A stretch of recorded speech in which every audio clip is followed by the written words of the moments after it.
So Lancium is a company that's really different from a lot of other companies. We're focusing on renewable powered computing. Specifically, a lot of people aren't aware of the fact that, renewables right now, specifically wind and solar, are the least expensive way to produce electricity in the world. And renewables are exploding throughout the world, but particularly in places like Texas. In fact, by 2025, there will be 88 gigawatts of installed capacity of renewables in Texas. There's two big challenges with renewables that have to be overcome, at least in the short term, if we're going to utilize them. One of them is that renewables are intermittent, and we all know this. The sun's not up all the time, the wind doesn't always blow. And the second thing is that they tend to become congested because they get built in places where there's lots of wind and lots of sun, but then you have to get the energy out. And that's the challenge. And so what Lancium does is it builds data centers in these congested regions where the energy prices are extremely low because they're being powered by renewables. And secondly, the energy that we're using is basically carbon free. And so we're building data centers there so that we can essentially decarbonize high performance computing. That's sort of my goal in the next part of my career, is to decarbonize this huge amount of computing that I've done in my life, and other people's as well. So that's our primary benefit beyond cost and obviously other things which Sanjai will probably talk about. Yep. Primarily in our debut, we are offering our platform as a service to customers. We are opening up our platform. So what we are doing is we are more like a public cloud, but dedicated to high performance computing. So the key value is that because we are dedicated to high performance computing, it enables us to provide the software stack that is specifically to solve the problems for the customers to use the platform. So there are three key value propositions of our high performance computing platform as a service. Number one is shorten the time to value. That means you just bring your workload and the data, and rest of the things are taken care by our platform. The second value is, as Andrew pointed out, we are decarbonizing HPC by using 100% renewable power. That's where we will be in Abilene. Today we are in here, Houston data center as the launch site.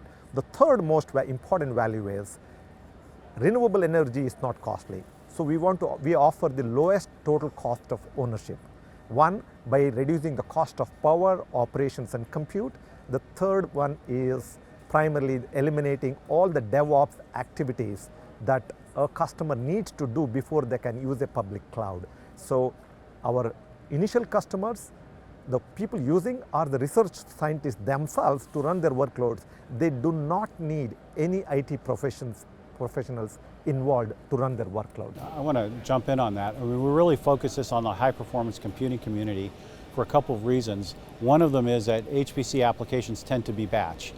And because we need to be able to modulate our load, that gives us the ability to stop them and start them without affecting the correctness of the application. The second thing, the way we're really focused on HPC, I've been doing HPC since the craze, the original craze, and in my entire career, you would submit a job, you could check the status of a job, and you could kill a job. And our whole interface is built around that. You can submit a job, you can check the status of the job, and you can look at the job while it's running, but you don't have to set up anything, okay? And then secondly, we have MPI support. We're really focused on high throughput computing of single node jobs and then low degree parallel jobs up to about 2,000 to 3,000 cores. And that's also where I come from, so it's a very easy thing for me to do. So for the last at least 10 years and probably longer, I don't remember when the Green 500 was formed, but it was some people at Virginia Tech who did it, so I should know that. They're just down the road from us. So the whole focus has been on essentially flops per watt. And that presumes that your computation is being done in an environment where electricity is expensive and more recently carbon intense.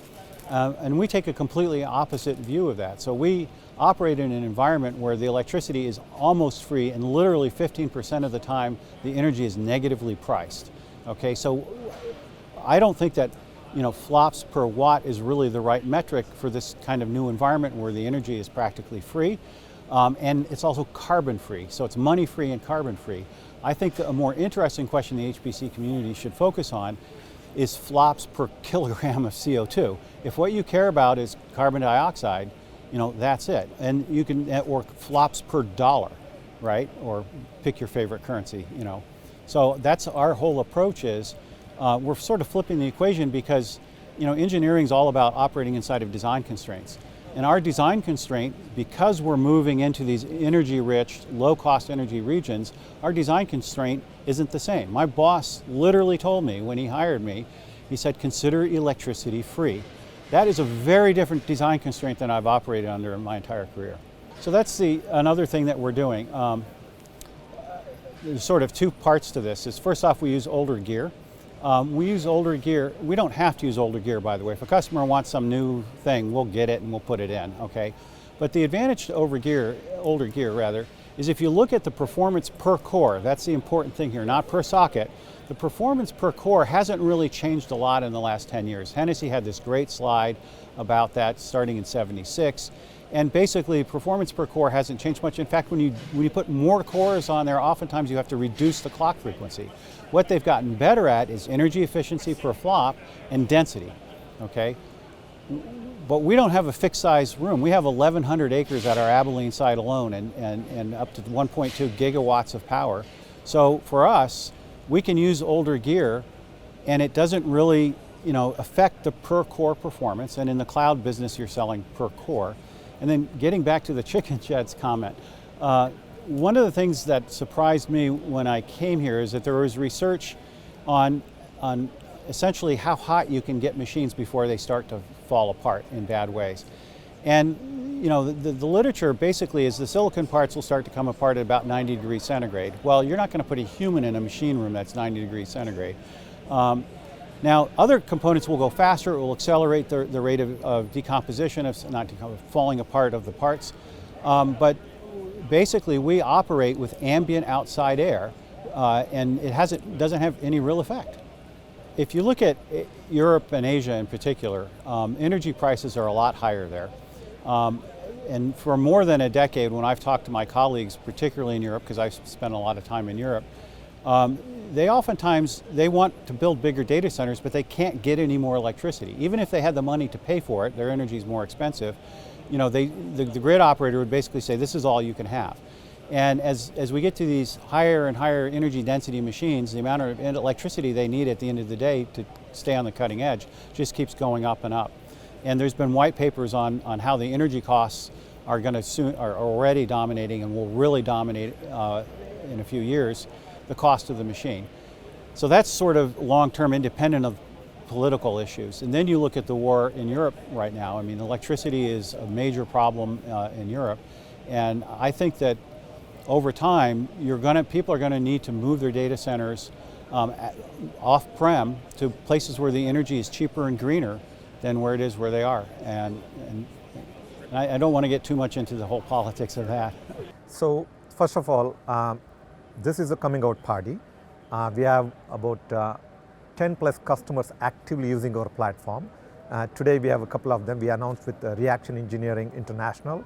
I said the research scientist is using the product. So that's the key message for us. So our goal for the next few months is to get more people to start experiencing our platform and deriving value out of it.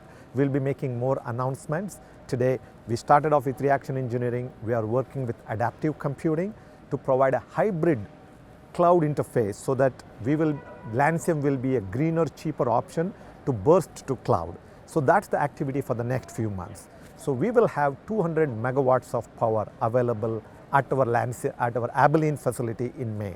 So that's where we are shooting for, and that's where we'll have the 100% renewably powered Lancium HPC platform. So for that, our vision is this. We want to bring in more partners to bring their HPC workload, and the vision for us to build a commercially operating HPC cloud with multi-party engagement. That means we are working with very renowned data center designers, chip vendors, server vendors, and the software stack, including the one Andrew has built in his career at University of Virginia, which is Genesis 2, and we are using Slurm and Singularity Container, but we'll provide more options for the middleware stack. And most importantly, we want to bring in ISV vendors.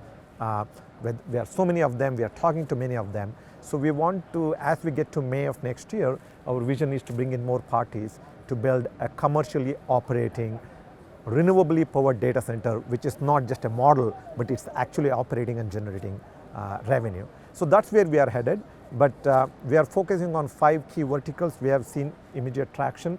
We are working with one pharmaceutical company, again, directly operated by a research officer, a research scientist, 66 nodes, about 60 to 80 node loosely coupled MPI jobs that Andrew highlighted.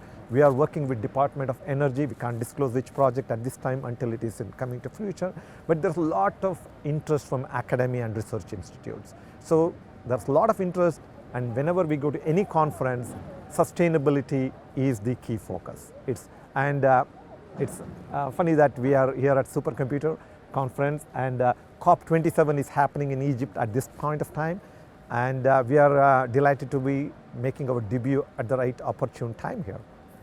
I'm just going to say one, blatantly commercial thing here is, we're hoping that supercomputing can be sort of an inflection point for us, because we've been sort of the best kept secret in the world. And one of the things that we're doing to encourage people to try it out is they can get 5,000 free hours to try out the platform and see if it works for them. And if you know how to use containers, we use Singularity containers, but Docker containers will work as well. It's really pretty straightforward to use, and what I encourage people to do is just give it a try, because if you're facile with containers and you've ever used a queuing system in your life, it should be pretty straightforward to get your job running.